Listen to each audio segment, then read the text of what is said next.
Hi, good morning, everyone. I'm finally back after a very long time, and since most of you have come back, no, have come, full stop. You're new here, so I thought that something would be very important.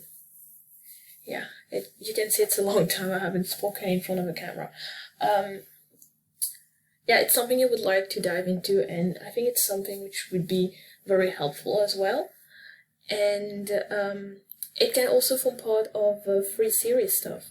So we're going to, as the title below, we're going to talk about banks, and there are five main banks, which are TD, Scotia, RBC, TD, Scotia, RBC, BMO, and CIBC. And why am I telling you that? I know most of students, especially the one coming from India, you go through Scotiabank. I guess there's a branch there. I'm not saying it's not good. It is. I went through Scotiabank. It's just a few things here and there I wanted to tell you. When you look for a bank, look at this is where the free money comes from. Look at the incentive that they give. For example, HSBC. If you put a certain amount in HSBC after 3 months, depending on condition, normally the conditions are just like putting money in every month for 3 months, and as long as you get a job and money is deposited, you're basically filling out that requirement.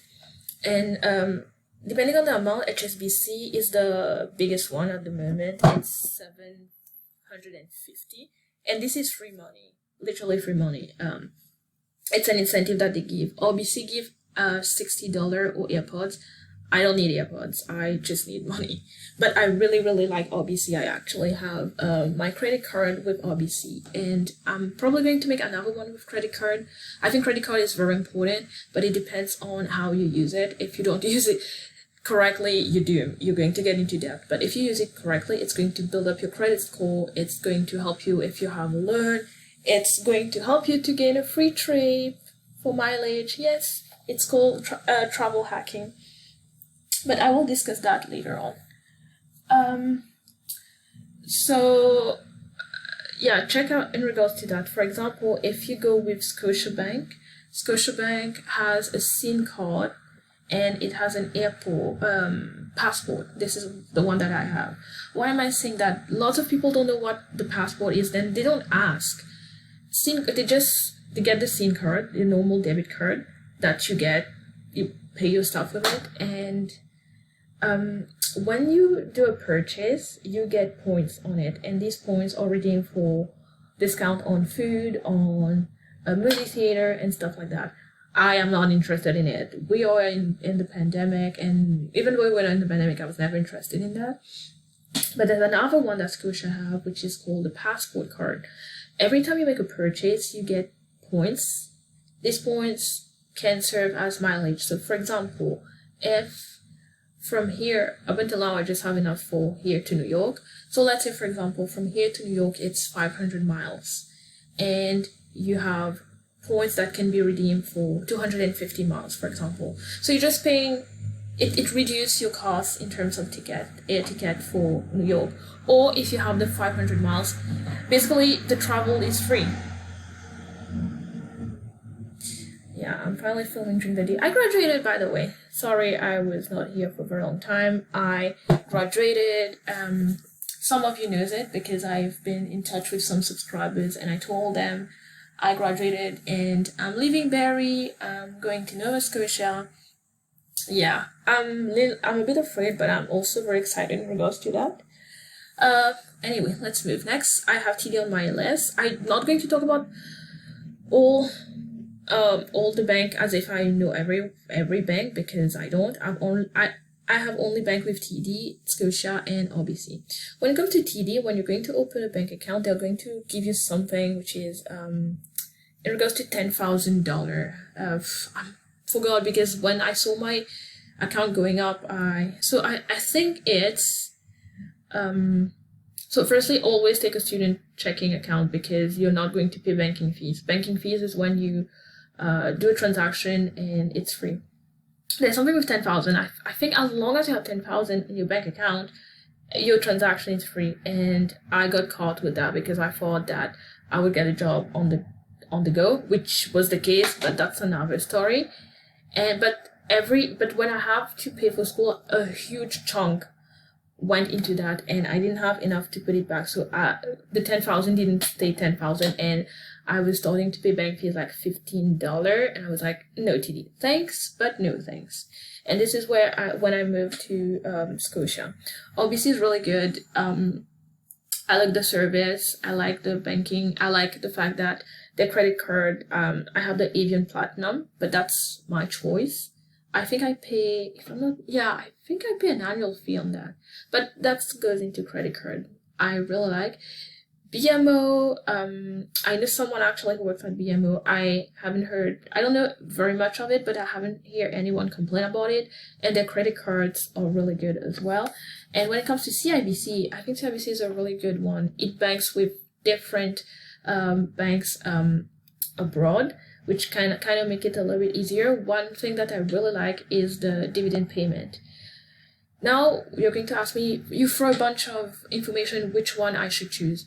Honestly, I cannot give you a simple yes or no answer. If I have to choose, I would actually go first with RBC and Scotia, and then I would actually move to the online banks. Yes, they're all.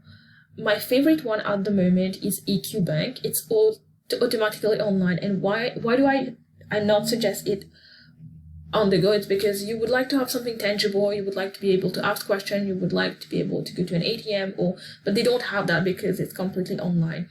And I know when you're international students, we get scammed a lot. It's very difficult for us to be like, okay, I'm not being scammed. Like, after a while, you'll be able to know, but on the go, you would want something where you can talk to someone who's like a physical bank.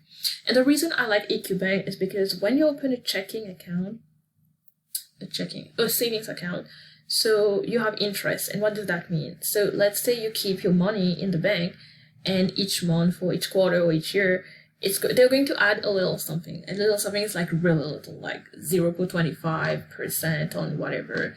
But EQ Bank has at least, I think, 2.5 or 5%, something like that. I don't really remember the numbers right now, but I know it's the highest interest, and this is what you want to do. Once you've opened a bank account with a bank, look at their savings. What is the interest on their high interest savings account? Because if you are saving money in a savings account, you would like to get some kind of return on it. I don't want to dive into investment because this is another chapter, and some people are going to be like, it's complicated. And maybe that video right now, it's complicated. I haven't planned it, I haven't scripted anything, so it might have been a little bit complicated, but look for the advantages. So I took Scotia for its passport. I took RBC because I really like their credit cards.